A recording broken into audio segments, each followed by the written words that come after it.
Coucou, bienvenue sur ma chaîne. On se retrouve pour la seconde et dernière partie de ma série Bon Plan qui concerne les jeunes actifs, les célibataires et les... Qu'est-ce que je veux dire? Les célibataires avec enfants, voilà. Donc, vu que la vidéo était longue, je vais l'ai scindée en deux. Je vous donne la suite et la fin de cette série.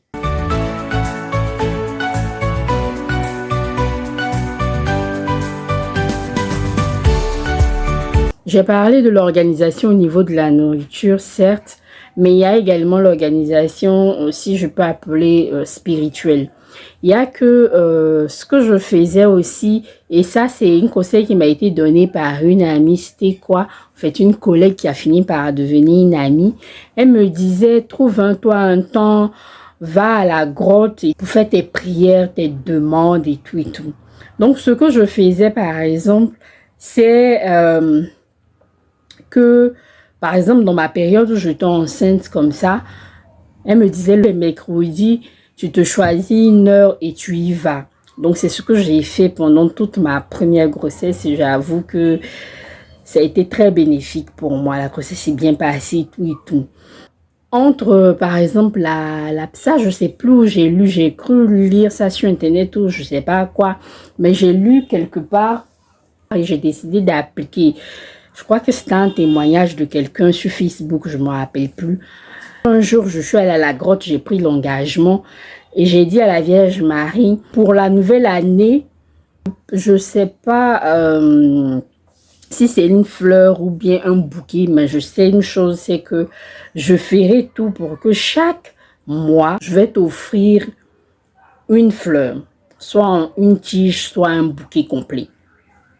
Et ça va dépendre en fait de mes possibilités, mais je prends l'engagement de le faire. J'avoue que ça n'a pas été facile. Il y a des mois où je n'ai même pas l'argent pour acheter une fleur. Mais vu que je me suis engagée, j'ai donné ma parole. Et que je sais que quand elle s'est investie pour toi dans quelque chose, elle n'hésite pas, elle intercède à fond. Donc moi aussi, j'ai décidé de respecter mon engagement. Donc, si j'ai eu une tige, je lui apporte. Et puis j'avais ajouté également que je ne te donne pas de date précise. Mais entre la fin du mois et le 5 du mois, ou plus tard le 10, je vais t'envoyer ta fleur. Donc je faisais tout pour respecter la parole et l'engagement que j'ai pris. Parce que elle ne m'a pas obligé. Personne ne m'a obligé. C'est moi, je suis partie m'arrêter pour dire je vais faire. Donc je le faisais. Il y a des moments où c'était difficile, il n'y avait pas d'argent pour faire. Je me rappelle que c'était en 2000, toute l'année 2019. Ne vous dites pas que quand vous engagez, ça sera facile. Hein. Suivre Dieu, là, c'est vraiment difficile. C'est la période où tu te dis, tu vas suivre Dieu à fond. C'est là, tu as de ces batailles que tu dois faire. Tu as de ces combats que tu dois faire. En fait, de toutes les façons, on le sait tous. Un champion ne devient pas champion comme ça. Il ne s'assoit pas et puis devient champion du jour au lendemain. Il doit batailler, il doit affronter l'adversaire, il doit affronter des choses. Souvent, tu te demandes, mais attends, Seigneur, qu'est-ce que je t'ai fait? Qu'est-ce que j'aurais dû faire? Moi, je me posais régulièrement cette question. Je me posais la question au Seigneur, Seigneur, qu'est-ce que je t'ai fait? Qu'est-ce que j'aurais dû faire que je n'ai pas fait? Où est-ce que j'ai failli? Parce qu'il y a des moments là, je me demande, mais attends, aïe, mais attends, tu m'as abandonné. Et c'est ça, quand tu décides de suivre Dieu, c'est comme ça. Ne vous dites pas non, comme moi j'ai dit, allez à la grotte déposer fleurs pour ceux qui sont chrétiens catholiques. Mais il y a ceux, vous qui n'avez pas la Vierge Marie ou bien que ne croyez pas en elle, vous pouvez aller aussi dans votre lieu de prière, je vois la maison, prier, prendre des engagements, choisir des jours où vous faites des choses précises, mais tout ça en accord avec ce que la religion demande, tout ça en accord avec ce que Dieu demande. Et puis vous appliquez, vous êtes constant, vous suivez. Ça ne sera pas facile, je vous dis, ça ne sera pas facile. Vous allez rencontrer de ces batailles, même vous allez vous poser des questions. Et c'est là le beau côté des choses. C'est là la merveille. C'est là tu vois que Dieu est avec toi. Si tu suis vraiment, c'est là que tu vois que Dieu est avec toi. Donc vraiment, c'est ce que je faisais. Ça faisait partie des choses. Donc toute l'année 2019, je dirais l'année 2019 et l'année 2020, où on parlait de Covid, on ne peut pas sortir, on peut pas faire ceci. C'était les 2 meilleures années. Je ne sais pas pourquoi, mais c'était les 2 plus belles années, quoi, pour moi. Parce que savoir comment tu vas, tu es face à la difficulté et puis tu t'en sors comme si on t'avait mis un coup des baguettes. C'était trop beau, c'était trop beau. En fait, ce sont des choses qui ne se racontent pas, mais qui se vivent. Vivez ces choses-là, expérimentez la puissance de Dieu et puis vous-même, vous aurez votre propre témoignage, vous-même, vous allez comprendre mieux ce que je suis en train de dire. Sinon, on va vous raconter, vous allez dire non. C'est pour ça que quand j'ai commencé la vidéo, je vous ai dit, j'ai vécu avec un montant. Si je vous dis, vous allez dire je mens, que je ne dis pas la vérité. Mais en fait, c'est tout ça. Parce qu'à un moment donné, j'ai remis ma vie à Dieu. Je dis, mais attends Seigneur, je te dépose tout. Ce que tu veux que je sois, je serai. Ce que tu veux que je fasse, je ferai. Dis-moi seulement, je vais faire. Parce que je remarquais que chaque jour, j'expérimentais sa puissance. Chaque jour, j'expérimentais sa miséricorde. Chaque jour, j'expérimentais ses bienfaits. Donc, quand tu finis d'expérimenter comme ça, tu cherches Congo. Tu cherches rien. Tu te donnes karma à lui. Et puis, tu lui dis de gérer ce qu'il y a à gérer. Et c'est ce que je faisais. Donc, ça, c'est l'aspect spirituel. Vraiment, quand vous prenez vos engagements, là, c'est pas un être humain où on peut se cacher, on peut faire semblant. Lui, il voit tout, il sait tout. Donc, si tu mens, il sait. Tu vas faire, il sait. Tu vas pas faire, il sait. Mais il faut te rappeler que quand tu es en train de prendre tes engagements, il y a le diable qui est là. Il y a l'ennemi qui est là. Il rôde, il sait. Et puis, il essaie de te tenter. Puis Dieu va le laisser te tenter pour voir aussi ta foi, pour voir aussi jusqu'où tu peux aller, pour voir aussi ton amour pour lui. Donc, ne vous dites pas que suivre Dieu, vivre votre vie chrétienne, musulmane ou je sais quoi, sera facile. À partir du moment où vous dites qu'il y a un Dieu au-dessus de tout, que c'est lui que vous avez décidé de suivre, là, ça ne sera pas facile. Là, je vous le dis en même temps, ça ne sera pas facile du tout, du tout. Il y a des moments de gloire, il y a des moments de bonheur, il y a des moments de joie, mais il y a des moments de tristesse, il y a des moments de remise en question, il y a des moments de colère, il y a des moments de... Envers Dieu, hein, moi j'ai fait ça. Une année, je me rappelle que j'ai fait 2 années, je dis, je ne vais plus à l'église. Pourquoi ma vie est compliquée comme ça? J'ai fait. J'ai fait. Bon, aujourd'hui, là, où je suis accroché, là, pour me décrocher là, ça sera difficile. Et là même, j'ai tout expérimenté. En fait, je l'ai tellement expérimenté que je me demande souvent, mais attends, s'il n'est pas là, je fais comment? Ça, quand j'ai connu la chanson, et j'essaie de trouver les paroles assez rapidement. Et, c'est une chanson qui est sortie récemment. Et, moi, je n'ai que Jésus. Oh. Si tu me l'enlèves, je n'aurai plus rien. Moi, je n'ai que Jésus. Oh. Si tu me l'enlèves, je n'aurai plus rien. Depuis que j'ai connu la chanson, là, quand je suis là, le refrain me vient souvent. Puis je me mets à chanter. Et puis quand il y a des gens, mais c'est là, il veut sortir ma voix, ma vilaine voix, là, il veut sortir ça bien. En tout cas, vraiment... C'est doux en fait d'être avec Dieu, c'est doux d'être en Dieu.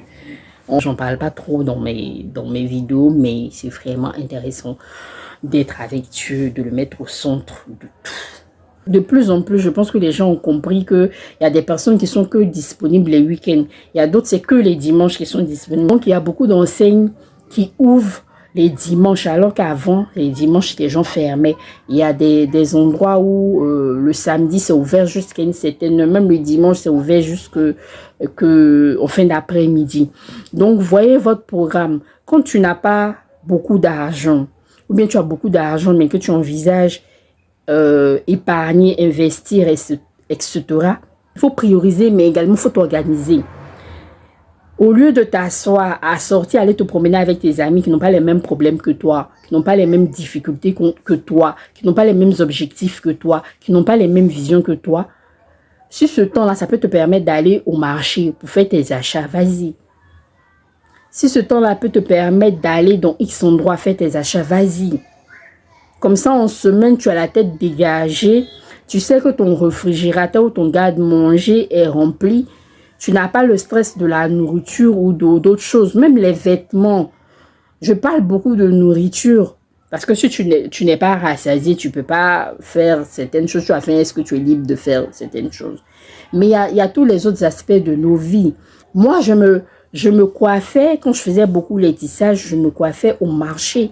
Je vais m'asseoir marcher sur les tabourets, à même le sol que les dames placent. Je me place entre les jambes des femmes, là, je fais mes cheveux. Même quand je travaillais en radio, c'était ça l'avantage des radios, parce que quand tu travailles dans les médias, on pense que tu as beaucoup d'argent, on pense que tu es nanti, etc. Donc quand tu arrives, qu'on sait que tu es dans ce milieu-là, on t'a déjà vu à la télé, on t'a déjà entendu à la radio, parce que votre radio est très populaire, on commence à augmenter le prix des choses. Ça, c'est la réalité, malheureusement. Malheureusement. À ceux qui sont en Europe, je ne sais pas, mais chez nous, ici, c'est la réalité. Donc, quelque chose qu'on doit te vendre à 1000 francs, on va te vendre à 5000 ou bien à 10 000, parfois plus. Donc, moi, l'avantage de travailler en radio faisait que j'étais ni venu connu. On entend ma voix, mais on ne me connaît pas. À part que quand on fait les activités au niveau de la radio où on est obligé d'être sur podium, là, on me voyait rarement. Parce que de toutes les façons, le secteur de la radio dans lequel j'étais, on était, comme on le dit, derrière la caméra, pas devant. Donc, pas beaucoup de personnes connaissaient mon visage. Voilà, il n'y avait pas beaucoup de personnes qui connaissaient mon visage. Donc, je pouvais me déplacer librement. Il n'y avait pas de stress. Et puis, de toutes les façons, le stress, c'est nous-mêmes, on se le donne. Hein, je l'ai dit au début de la vidéo. C'est nous-mêmes, on se le donne. Si tu te mets à un certain niveau de vie, les gens vont te prendre à ce niveau de vie-là.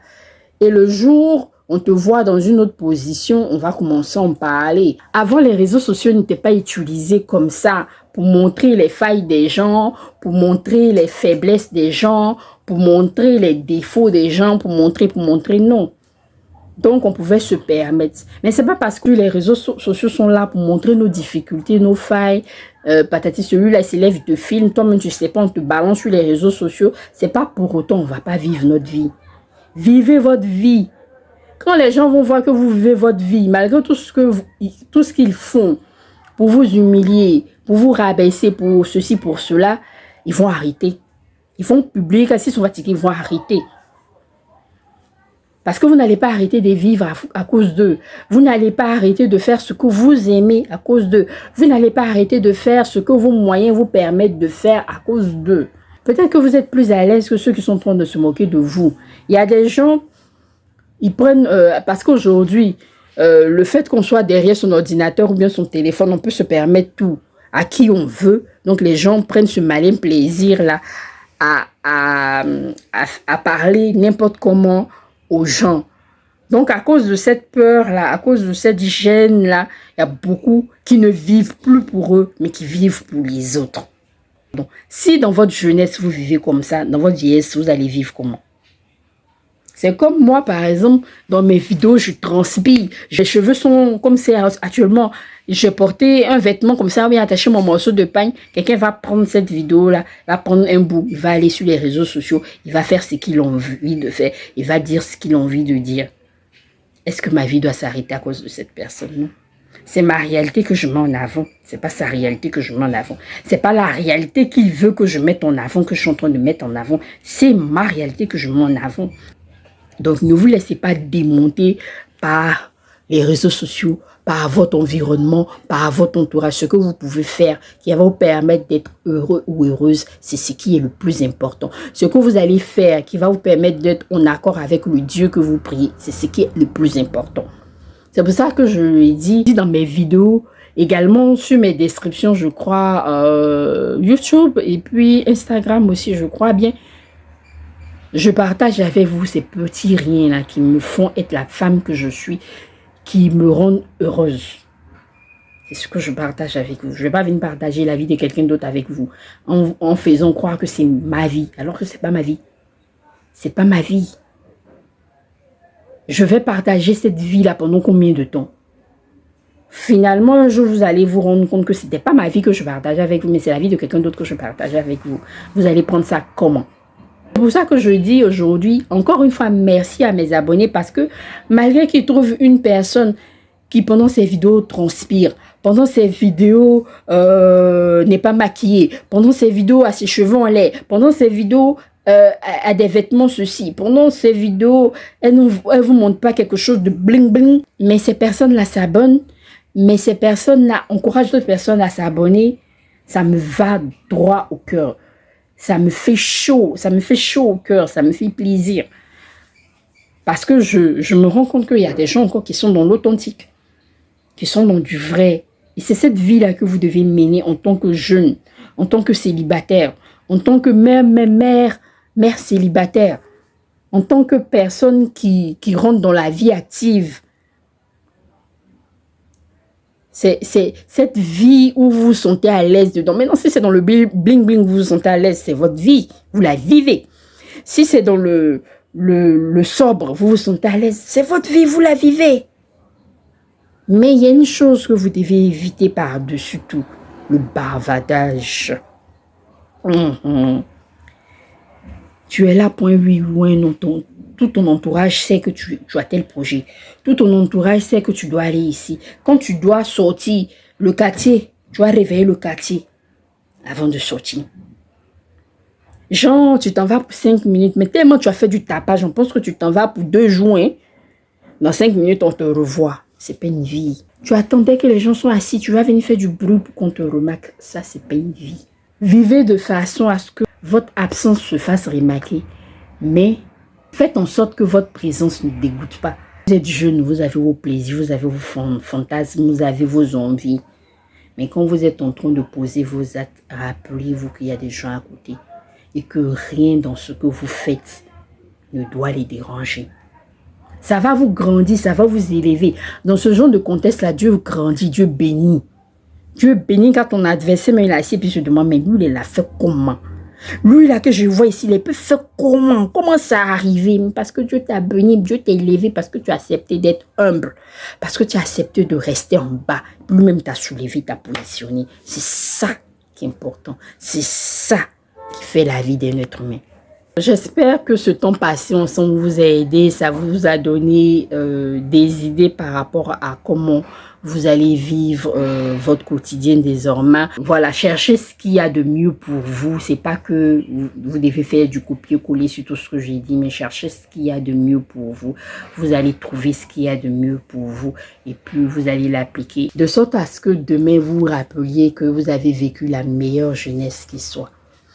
Prenez soin de vous et puis gros bisous.